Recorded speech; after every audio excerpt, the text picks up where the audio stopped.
Okay, this is lecture 6, part 2. So this part will focus on this molecule called adenosine triphosphate, also just known easier as ATP. So ATP is this overall molecule that is made of 3 parts. Ribose, which is a sugar. Remember, sugars in an ose, or a lot of them. Adenine, which is a nitrogenous base. So if that sounds familiar, it is it's part of what makes DNA. So this is like a modified nucleotide, kind of. So adenine, ribose, and then 3 phosphate groups. So adenosine, and then triphosphate for 3. So this molecule you're going to see a lot throughout the next few lectures because it's what is the energy molecule for the cell. And so how does it do that? So those 3 phosphate groups being together, kind of like, you could think of it like they hate being together, like they really can't wait to get away from each other. And so that 3rd phosphate group, when it finally leaves, it releases energy. So energy is released from ATP when that 3rd phosphate bond is broken by hydrolysis. So there has to be addition of a water molecule again to help break the bonds and stabilize them, and then energy is released. And so adenosine triphosphate then becomes adenosine diphosphate, di meaning only 2, and then this phosphate group usually gets used for something else. So the energy doesn't directly come from the phosphate bonds, but it's from that chemical change to a state of lower free energy in these products.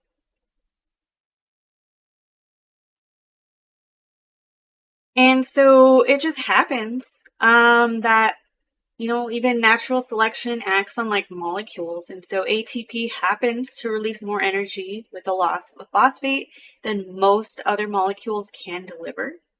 So that's how ATP kind of came to be depended on to be the energy carrier molecule.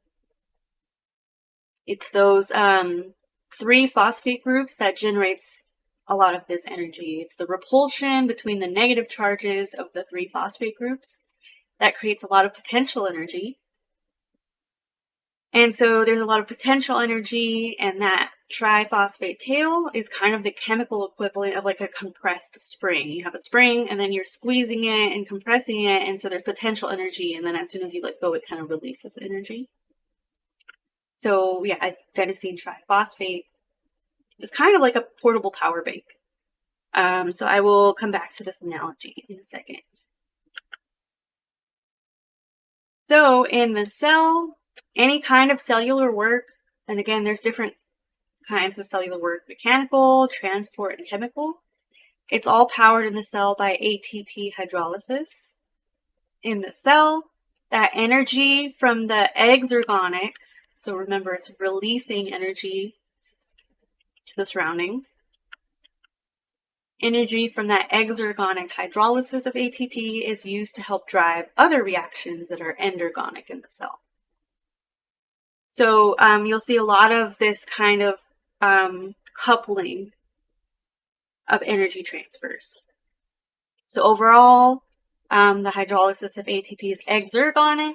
It helps drive endergonic reactions. So those coupled reactions are in total exergonic. And so usually that transfer of a phosphate group from ATP to another molecule is what's used to power endergonic reactions.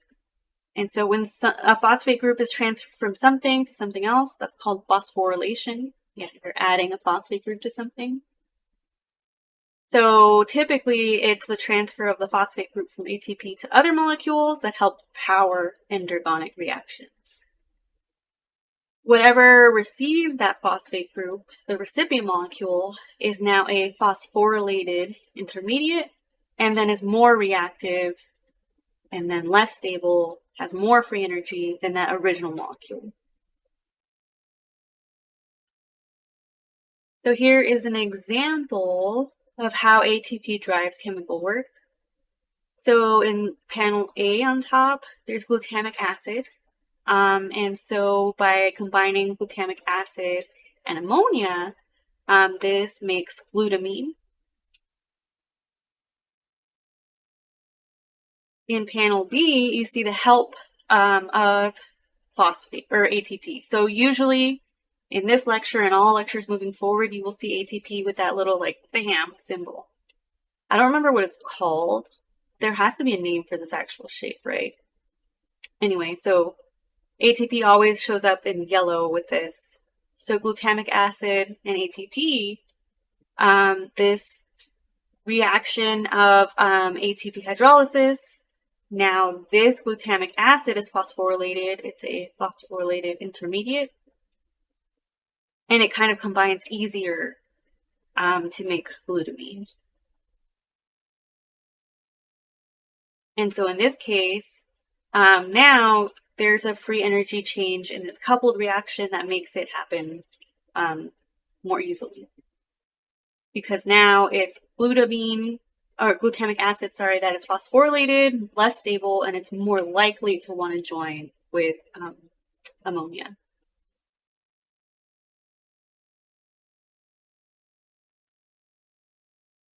So transport and mechanical work in the cell are also nearly always powered by ATP hydrolysis.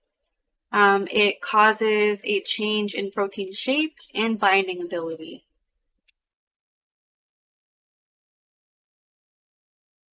So yeah, in the next few lectures, you'll see a lot of proteins interact with ATP, and it's because ATP is literally driving these things. So ATP has a phosphate group taken off from it and then added to the transport protein in this example. And this is what lets it open and bring in the solute. So this is a case of active transport, right? Using ATP and a transport protein to power movement of this solute. So now you can kind of see how it's that a phosphate group is transferred from ATP to the protein. And then ADP and the phosphate group kind of just leave and then can get rephosphorylated into ATP. And so the same on the bottom panel for mechanical work, ATP is used to phosphorylate something, and that helps this other thing move. And then ADP can get kind of like recharged back to ATP. So after you use ATP, then it's ADP. And you can use the ADP to just make more ATP again. So ATP is made by adding a phosphate group to adenosine diphosphate. And then boom, now it goes from 2 to 3 again. So the free energy that typically is needed to phosphorylate ADP comes from other exergonic reactions. So these are catabolic reactions that break something down and release energy, and this energy is captured to make ATP. So at no point is the cell making just like literal energy, it's usually harnessing the energy in ATP. So this ATP cycle is what couples energy yielding processes to energy consuming ones. So this is like the ATP cycle. So ATP, 3 phosphates. With the water molecule, hydrolysis happens. One of those phosphate groups can break off, and then you have ADP.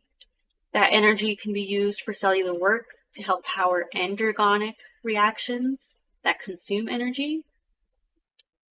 And then you can add a phosphate group by getting energy from catabolic reactions that are exergonic and release energy. This helps slap that phosphate group back onto ADP and remake ATP. So my comparison is like a portable power bank.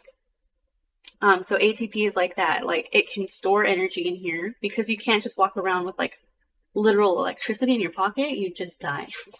So the energy has to be held in something. So it's held in here.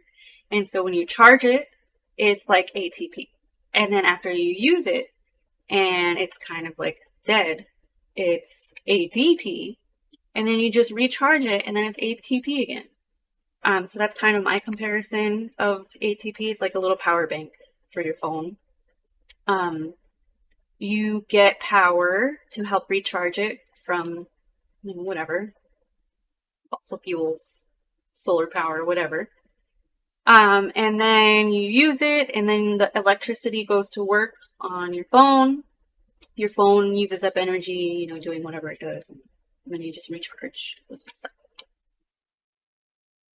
Yeah, so that's the ATP cycle. So you will see throughout the following lectures this molecule of ATP a lot.